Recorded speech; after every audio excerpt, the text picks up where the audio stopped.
A call at 701-523-5271. That's Sunday, November 7th from 10 a.m. to 3 p.m. for the 49th Annual Fling Thing.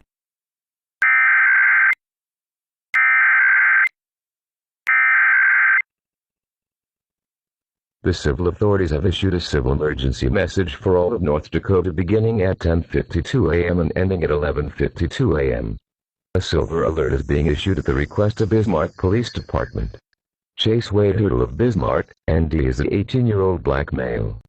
He is 5 foot 8 inches tall, weighs 130 pounds and has brown eyes.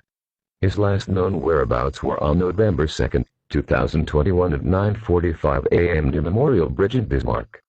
He is believed to be on foot, wearing a blue long-sleeve shirt, blue jeans and plastic-framed glasses. Additional information. Hurdle has amnesia issues and may not know who or where he is.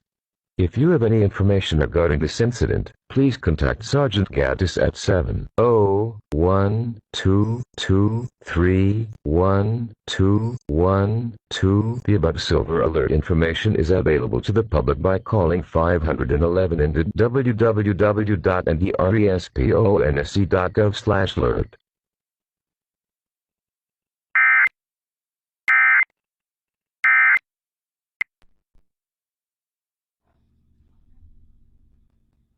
For your KPOK community